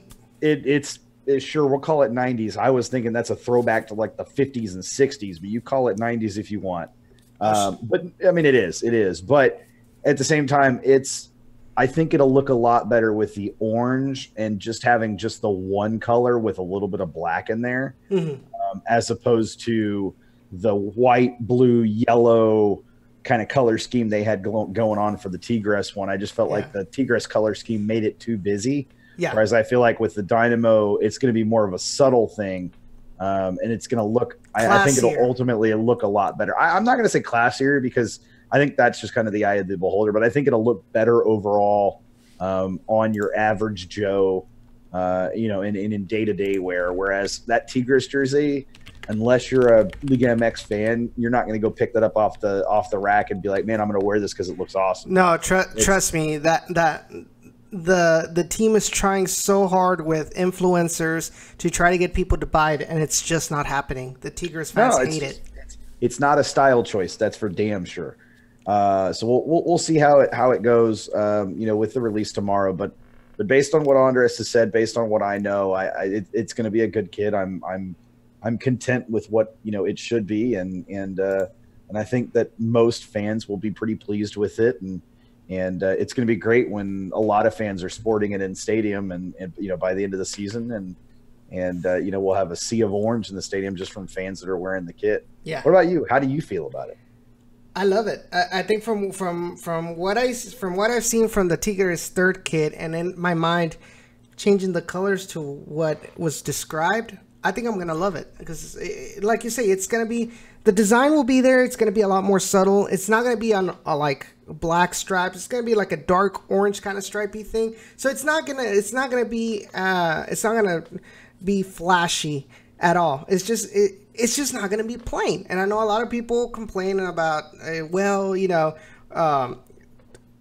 kits right now are looking too generic, too plain. And I think this one, like you said, it's going to stand out from all of the rest of the releases for this year. Granted, most of the releases this year for MLS clubs were the away kits and not necessarily home kits. But, it's going to be a nice change from like having Colorado have a white kit and call it the Black Diamond kit. Like, that makes no sense whatsoever. But yeah, I'm looking forward to it being officially revealed tomorrow on social media, and I can't wait to buy one and wear one for the shows. For sure. And what I've seen from most people that have viewed the leak and have looked at it and taken into consideration what Andres has said based on what he's seen, they all seem pretty jazzed about it. Nobody's really been like, that's going to be ugly. They're either withholding judgment until they see it, or they're on board for it. And like I said, and look, I know there's this mentality out there that if someone is promoting the Dynamo front office as doing things right, that they must be shills for the Dynamo. Let it be very clear. That I'm still waiting for that check. Neither Edson nor myself make any money from the front office on this podcast or this show. We are not paid. We are not given privileges. We are not given perks at all. No. We support only because we believe that, in what we say. And we've not been prompted by the front office to say any of the things that we say. So please don't get that in your head that we're shilling for the Dynamo. That is never and never will be this podcast or this show. Even if they show us the money, we will always remain independent, because that is what the show is about. We are a voice, we want to be the voice of the fans.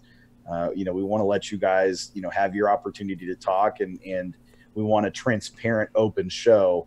And I do have some belief that if the front office were to control some of the show and kind of dictate what we could or couldn't say, a la Glenn Davis and Soccer Matters, but it's true. It's honest. And he's admitted it too, that he has to be tight-lipped about some things, and he has to be careful about what he says. But it's different. We can say what we want, and I appreciate that. And I think that, honestly, genuinely speaking, that, there are people out there that respect us for that. But on the flip side, I think there's a lot of fans that are like, well, you should be going for their throats. And I'm like, no, I really shouldn't be. I respect what they're doing. I think that they're moving in the right direction. We're seeing the changes. We're seeing the impact of those changes. And we're moving forward for sure. As an organization, as a fan base, as a community, we're moving forward and into the future. And for those fans that want to sit there and harken back to the days of Robertson and talk about, how it should be now because it was that way then, I got a news flash for you, buddy. That was more than 10 years ago. I don't give a rat's ass anymore.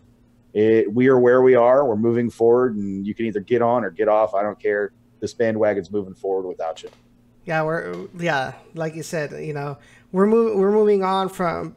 I think that's the problem. So there's so many people that reminisce about Robertson. I'm like, come on, we're not in Robertson anymore. We're a whole different new identity, and it's up to us as fans to do our part to make sure we can not be the same, but try to replicate that atmosphere that was at Robertson Stadium, and have it at BBVA Compass Stadium. Because if you're just sitting there complaining on social media, not actually going to the games, or going to the games but not doing your part to make that atmosphere come back, then what's the point? And you're just holding everybody else back. So, to close up the show tonight, I have one more thing that I want to bring up, and it's something I've hinted at on Twitter a little bit, and I've mentioned the Dynamo Discord, and now I kind of want to dive into it since we have a few minutes left. And that is CCL, CONCACAF Champions League. It was brought up yesterday. Somebody linked to it in the Dynamo Discord on that SB Nation's Kansas City blog, the Blue Testament, posted an article that said that they want SKC to basically disregard CCL play and focus on MLS play because MLS Cup is more important than winning CCL, essentially is what it came down to. What? And yeah, no joke. You need to find that link, by the way, Edson. It was crazy. And that post was lit up on SKC Reddit for obvious reasons. And so here's the thing. I was Blues fan. So here's the thing, though. Why it's important, right? Why is CCL important? We know all the standard reasons of why CCL is important. But here's the other thing that I think we tend to forget about, especially looking at this season scheduling-wise. If the Dynamo progress, let's say that we beat Guastatoya, and let's say that Tigres don't advance, and let's say that it's Saprissa we face. We beat Saprissa, and now we're looking at the next step in CCL play. What's going to likely happen is that those next matches will be on dates that or near dates that with MLS matches that get rescheduled. Once you make the semifinals, MLS tends to flex a little bit more of your schedule because they want you to do well. And that might only even be the quarterfinals, and that's okay too. But at the end of the season, 8 of our last 13 matches are away matches. So, and in the summer, most of our matches are away matches. So if they reschedule a match from earlier in the season, the first half of the season where most of our matches are home matches, to later in the season, then those away stretches where we have 3 or 4 away matches in a row, suddenly that becomes 2 away matches in a row, and then we're home, and then we go do another 2 away matches in a row. That's a lot more manageable, even on shorter rest, than 3, 4, 5 away matches in a row. Because when you have 3, 4 matches in a row that are away matches, number one, if you struggle on the road in those matches, that momentum is going to carry over. Number two, you're on the road so long that it's hard to adjust. So being able to have a home match thrown in there, even on short rest, means that your guys can come back. They can get comfortable and acclimated again. They can see their families. They're not going to have that road rust that you get after a little while. I just think it ultimately ends up better. That seems completely weird, to say because we struggle so much on the road. But you think about it. I mean, if we can go deep in CCL and MLS does reschedule those home matches to later in the season and they remain home matches during away stretches, it just really does make a difference. And so I'm looking at it and I'm going, that makes me want to go, let's balls to the wall CCL, just like New York Red Bulls did. Let's balls to the wall CCL. Let's go for it, every bit of it. And even if we don't succeed at winning CCL, if we make it deep enough and MLS is changing our scheduling a little bit, that may ultimately benefit us towards the end of the season when we're going to need those extra points. And being able to do it where we can get a home match towards the end of the season that we don't already have during that, like I said, 8 of 13 on the road to close the season. That's hellacious. That means you have 5 home matches out of the last 13. And I think our last 3 are on the road, if I'm not mistaken. So, I mean, just being able to have that home match, one extra home match at the end of the season can help break up that cycle and possibly be all you need to get into the playoffs. And this year being a 6 or 7 seed, because 7 seed makes it this year, being a 6 or 7 seed going into the playoffs, the first and second and third seeds, they don't have a massive advantage like they did in the past. It's, I mean, it is what it is. I mean, now granted, if we are 6th or 7th, every match is going to be a road match. But at the same time, if the team comes out and plays like they've been playing, I'm not as worried about road matches this season as I was last year. I was talking last night. I don't remember who it was with, whether it was Sam or with, but we were talking about that in regards to the focus that the Dynamo should have. Whether should they just focus on MLS Cup, or should they have most of their focus in regards to the lineups that they have in the A squads with CCL? Reason is we were discussing that I feel that this new CCL format hurts MLS teams because now you don't have as big of a leeway that you had before with group stages for MLS coming in out of preseason, because now you have to go in all in these 2 matches. If not, you're out. So I was talking that, I feel like focusing on CCL right now, I think it's pretty beneficial for the Dynamo, and this is why, and that is because if you're going all out with CCL, I mean, this is where your priority is. You have because if you don't do well, you're eliminated. Whereas in MLS, if you kind of put in your B team, on and to play the couple of matches in the beginning, you have such a big of a buffer, till the end of regular season to kind of catch up on that, to kind of catch up with points. So, and then you never know. We might go far in CCL. The brand gets out there. We prove the naysayers wrong, especially those that are inside the actual Dynamo fan base, talking about payroll and things like that.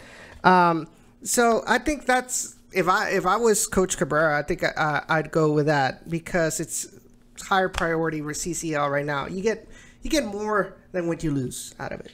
Well, and if we do make a deep run, that's momentum that's on our side going, even if, okay, so let's just say that all we do is we beat Guastatoya on Tuesday, and then we turn around and it's Saprissa, and we beat Saprissa, home and away, and we advance. Mm-hmm. Even just that's momentum at the beginning of your season. That's players gaining confidence. That's young players gaining confidence. That's subs gaining confidence. That's goalkeepers gaining confidence. That's stuff that you would get from a preseason anyways. Now, I'm not saying I want to drop the first few matches of the season, but if we do drop 1 or 2 matches because we're fielding a slightly lesser squad for MLS play, I'm okay with it. And I posted in Discord earlier today, or maybe it was yesterday, how it's possible that Wilmer could actually do it in such a way that he could still field an A squad for the MLS opener and still be able to handle, what we have to deal with Guastatoya coming here on Tuesday. Now, granted, a lot of that was predicated upon us actually going out and slamming the door shut on Guastatoya early in this past match. Only getting 1 goal definitely complicates things a lot more. But, I look at it from the perspective of, is there benefit to progressing in CCL? The obvious answer is yes. The further we go, the more money we get. The other answer to that, too, is, again, the scheduling component. And I think too many fans tend to miss that part of it and tend to focus on, well, we're an MLS team. We should focus on MLS. But, I look at last season, and yes, it was disappointing that we didn't make playoffs. But by not making playoffs, we've actually set ourselves up better this season ultimately. So it's kind of a catch-22 there, and it is what it is. But I just, looking at the season ahead, I have to believe that the Dynamo are good enough that even if they drop 3-4 results here or there throughout the beginning of the season because they're in CCL play, I hope they don't drop that many. But if they do, then, like you said, they have enough time to make it up. They can recover from that. That's not the end of their season.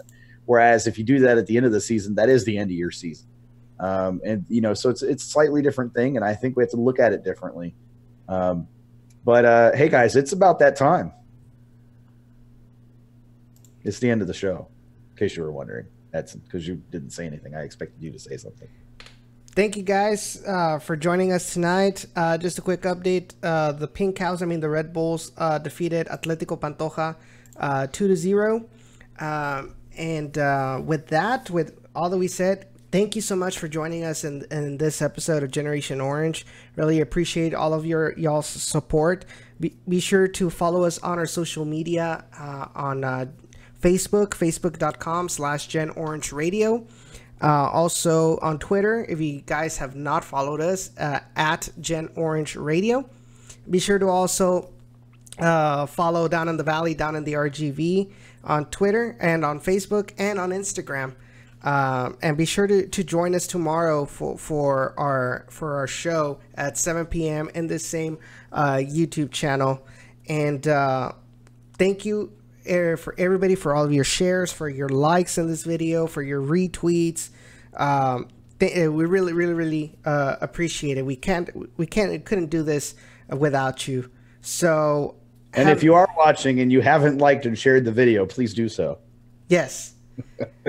Also, quick shout out and thank you to Darby for coming on, Julio for coming on, and Bob for calling in. Not Bob, Pat for calling in. We appreciate you guys for sure. And Edson, thank you for being an awesome co-host. I appreciate you, my dude.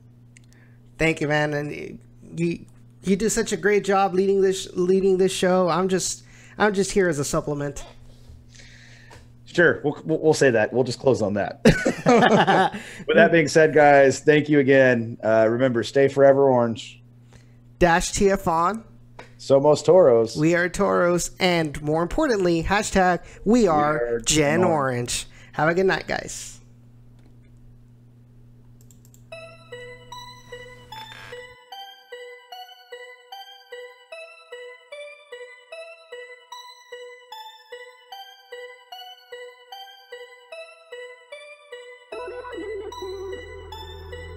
But I'm foolish. I need you. Don't get up in missing. But I'm foolish. I need you. Don't get up in missing. But I'm foolish. I need